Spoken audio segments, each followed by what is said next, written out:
সুপ্রিয় দর্শক, আসসালামু আলাইকুম। দর্শক, মাইলস্টোনের বিমান দুর্ঘটনায় আমরা হারিয়েছি বর্তমান সময়ের কিংবদন্তি পাইলট তৌকির ইসলামকে। আমরা শুধু একজন পাইলটকে হারিয়েছি, অন্যদিকে একজন স্ত্রী তার স্বামীকে হারিয়েছে। বুঝতেই তো পারছেন কতটা বেদনাদায়ক। শেষ মুহূর্তে স্ত্রীকে কি বলে গিয়েছিলেন তৌকির ইসলাম। তো চলেন ধৈর্য সহকারে সম্পূর্ণ ভিডিওটি দেখে আসি।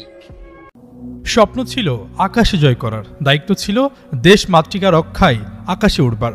সেই স্বপ্ন আর দায়িত্বকে হৃদয়ে ধারণ করেই এগিয়ে চলছিলেন ফ্লাইট লেফটেন্যান্ট তৌকির ইসলাম সাগর। কিন্তু জল করতে না করতে নিভে গেল তারাটি।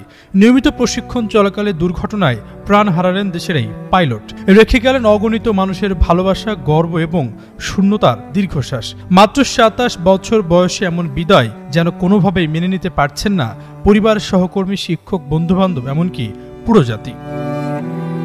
সোমবার মাইলস্টোনে যুদ্ধ বিমান বিধ্বস্তের পর বিমান বাহিনীর পক্ষ থেকে জানানো হয়, ত্রুটি অ্যাস করার পর পাইলট বিমানটি ফাঁকা জায়গায় নিয়ে যাওয়ার চেষ্টা করেও ব্যর্থ হয়েছেন। আর এই ঘটনার প্রত্যক্ষদর্শীরা বলছেন, তারা একটি গাছে প্যারাশুট ও বেলুন আটকে থাকতে দেখেছেন।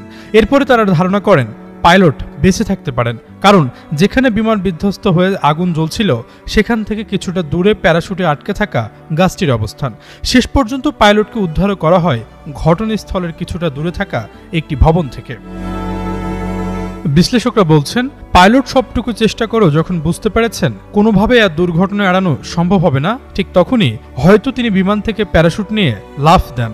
লাফ দেওয়ার পর প্যারাশুট গাছে আটকে যাওয়ায় সঠিকভাবে নিচে নামতে তিনিও ব্যর্থ হন। অর্থাৎ প্যারাশুট যেহেতু গাছে আটকানো, এর মানে তিনি বিমান থেকে লাফ দিয়েছিলেন। এদিকে উত্তরার মাইলস্টোন স্কুল অ্যান্ড কলেজে নেই চিরচেনা পরিবেশ। সাজানো গোছানো ক্যাম্পাসের একাংশ যেন পরিণত হয়েছে ধ্বংসস্তূপে। বুধবার তৃতীয় দিনেও আশেপাশের বাতাসে ভেসে বেড়াচ্ছে পোড়া গন্ধ। আচমকা বিমান দুর্ঘটনায় ঝরেছে একগুচ্ছ তাজা প্রাণ। নেই কোনো কোলাহল, হই হুল্লোড়। প্রধান ফটক বন্ধ থাকলেও বাইরে উৎসুক জনতার ভিড়। বেড়া বাড়ার সঙ্গে সঙ্গে ভিড়ের পরিধিও বাড়ছে।